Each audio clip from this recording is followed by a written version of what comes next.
레위기 26장입니다. 레위기 26장 40절부터 46절까지,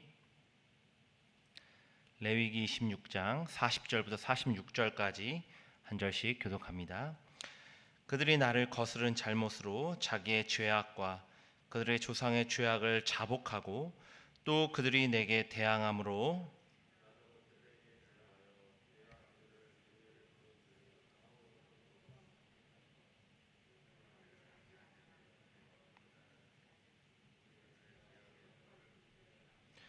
내가 야곱과 맺은 내 언약과 이삭과 맺은 내 언약을 기억하며 아브라함과 맺은 내 언약을 기억하고 그 땅을 기억하리라.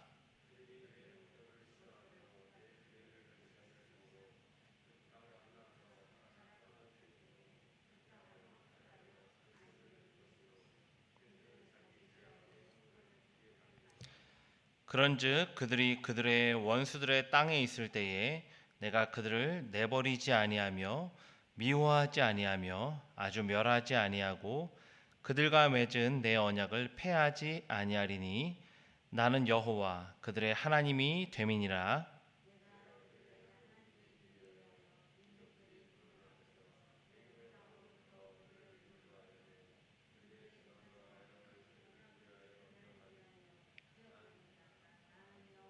함께 봅니다.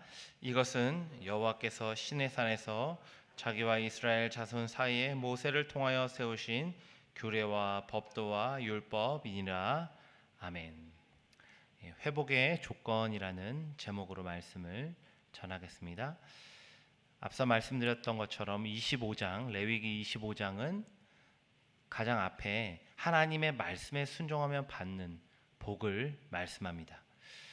그리고 그 이후에 어제 그리고 그제 이틀 동안 불순종하면 받는 징벌에 대해서 말씀했는데요. 오늘 본문은 그 25장의 마지막 부분이죠. 하나님의 징벌 이후에 있을 이스라엘의 회복에 대해서 예언하고 있습니다. 오늘 본문 40절 보시면 그들이 나를 거스른 잘못으로 자기의 죄악과 그들의 조상의 죄악을 자복하고, 그렇게 말씀합니다. 여기서 이 자복하고라고 번역된 단어는요, 죄를 시인하고 또 그 죄를 고백한다, 이런 뜻입니다. 하나님이 주시는 회복은 회개에서 시작됩니다. 회개는 잘못을 인정하고 죄로부터 돌이키는 것이죠.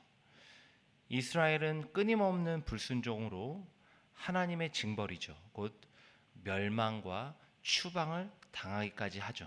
하지만 그들이 하나님을 거스른 잘못, 곧 자기의 죄악과 또 심지어 그들의 조상의 죄악까지 인정하고 자복할 때에 회복이 움트기 시작할 것을 오늘 말씀은 예언하고 있습니다. 또 41절에 보시면 할례받지 아니한 그들의 마음이 낮아져서, 이렇게 표현하고 있는데요. 이 원수들의 땅으로 끌려가는 이스라엘은 할례를 받지 못하죠. 이것은 그들이 이방인과 같이, 이방인과 다를 바 없는 상태에 놓여져 있음을 뜻합니다. 그런 할례받지 못한 사람, 그런 할례받지 못한 이스라엘임에도 불구하고 그들이 마음이 낮아질 때에, 그들 스스로 겸손히 하나님 앞에 마음을 낮출 때에 회복의 소망이 싹틉니다.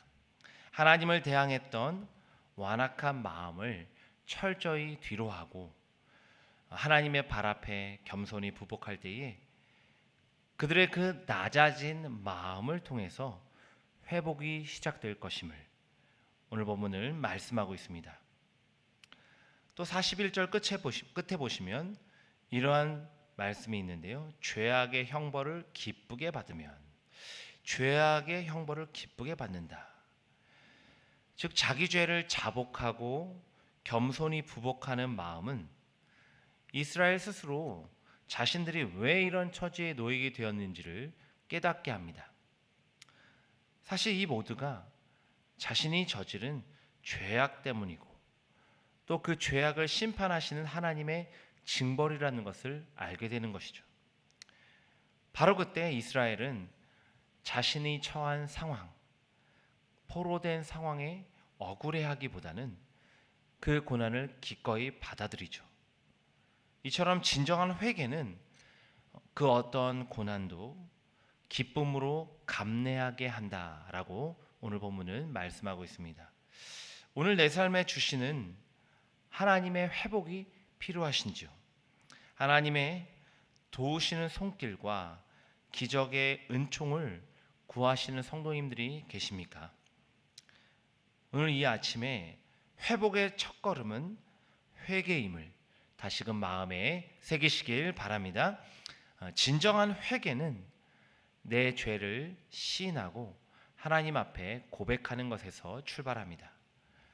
혹 내 안에 여전히 남아있는 죄가 있다면 이 아침에 하나님 앞에 가지고 나아가 그 죄를 고백하고 회개하는 은혜가 있으시길 바랍니다.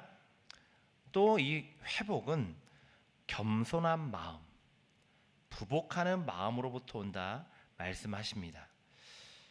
내가 할 수 없음을 깨닫고 온전히 하나님의 도우심을 구할 때 주님이 일하기 시작하실 줄 믿습니다.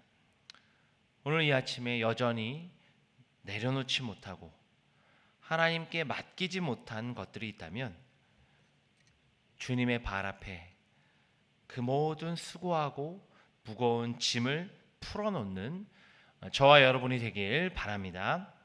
오늘 우리는 고난 가운데 주어진 환경 또 내가 처한 상황에 빠져 있기보다는 왜 그 일이 나에게 주어졌는지 하나님의 뜻을 깨달아야 합니다. 그러기 위해서는 늘 우리의 삶을 점검해야 하고요. 그 가운데 하나님의 뜻을 물어야 합니다. 내게 주어진 고난 또 어떠한 역경 속에서도 하나님을 바라보고 그 주님의 뜻 안에서 기쁨과 감사의 고백으로 나아가시길 바랍니다. 바로 그때 그 주님을 바라보고 신뢰할 때 주님께서 우리에게 반드시 회복의 은혜를 주실 줄 믿습니다. 42절에 보면 또 이렇게 말씀합니다. 내가 야곱과 맺은 내 언약과 이삭과 맺은 내 언약을 기억하며 아브라함과 맺은 내 언약을 기억하고 그 땅을 기억하리라. 이스라엘이 자신의 죄를 회개하고 겸손한 마음으로 하나님께 부복하면 하나님께서는 그들과 맺은 언약을 기억하시겠다 말씀하십니다. 한글 성경에는 기억하다라는 단어가 4번 나오지만 원어로 보면 기억하다라는 단어가 3번이 나옵니다. 그리고 하나님은 이 언약을 내 언약이다 그렇게 강조하시는데요. 하나님은 처음부터 이스라엘을 완전히 멸망시킬 계획이 아니셨죠. 그들이 회개하고 돌이키기만을 기다리고 계셨습니다. 이제 비로소 이스라엘이 죄로부터 돌이키고 하나님께 엎드릴 때에 하나님은 다시금 그들과의 언약을 기억해 주십니다. 이처럼 회복은 하나님께서 이스라엘과의 언약을 다시금 기억해 주실 때 주어집니다.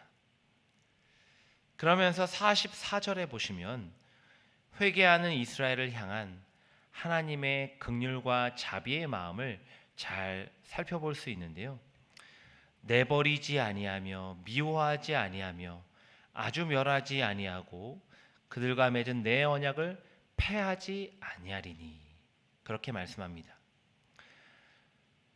비록 하나님은 죄악을 돌이키지 않고 불순종만을 고집했던 그 이스라엘을 징벌하셨습니다. 질병과 흉년 또 전쟁과 멸망으로 훈육하셨는데요. 하지만 하나님은 징계하는 것을 기뻐하시는 분이 아니라 항상 그들을 불쌍히 여기시며 눈물 흘리시는 마음을 가진 분이심을 44절은 잘 드러내고 있습니다. 결코 버리지 아니하고 미워하지 아니하고 완전히 멸하지 않으시는 하나님. 이스라엘은 언약을 멸시했을지라도 하나님은 그들과의 언약을 내 언약이다라고 말씀하시며 끝까지 패하지 아니하셨습니다. 결국 하나님은 오늘 보면 45절에 이렇게 말씀하시는데요. 내가 그들의 하나님이 되기 위하여 민족들이 보는 앞에서 애굽 땅으로부터 그들을 인도하여 낸 그들의 조상과의 언약을 그들을 위하여 기억하리라. 나는 여호와이니라. 아멘. 하나님은 출애굽의 이 구속 사건 그리고 그 이후에 있었던 시내산의 언약을 다시금 기억해 주십니다. 하나님은 이스라엘의 하나님이시고 이스라엘은 다시금 그의 백성으로 회복됩니다. 하나님께서 이처럼 바로 이 구속의 언약을 기억해 주실 때에 이스라엘은 온전히 회복될 것이다. 오늘 본문은 말씀하고 있습니다. 오늘 우리에게 이 언약이란 예수 그리스도로 말미암은 새 언약이죠. 바로 복음의 은혜입니다. 오늘 우리 믿음을 회복하고 또 새롭게 하는 능력은 오직 이 새 언약 그리스도의 복음으로부터 나오는 줄 믿습니다. 오늘 이 아침에 이 새 언약의 축복을 찬양하며 그 주님이 주시는 복음의 은혜를 누리시길 바랍니다. 오늘도 주님은 우리를 불쌍히 여기시고 우리를 위해 중보하고 계십니다. 우리 마음에 계신 성령님은 오늘도 탄식하는 마음으로 우리를 위해 기도하고 계십니다. 그 주님의 마음을, 그 불쌍히 여기시는 마음을 바라보시길 바랍니다. 주님은 오늘도 상한 갈대를 꺾지 않으시고 꺼져가는 등불 끄지 않으시죠. 오늘 이 아침에 그 주님의 자비와 긍휼의 마음에 기대어 그 주님 앞에 나아가시길 바랍니다. 그래야 오늘 하루도 이 은혜의 언약이죠. 복음을 바라보고 그 복음으로 충만하여서 오늘 우리의 삶에 주님의 회복의 은혜가 충만히 임하길 주님의 이름으로 간절히 축원합니다. 기도하겠습니다.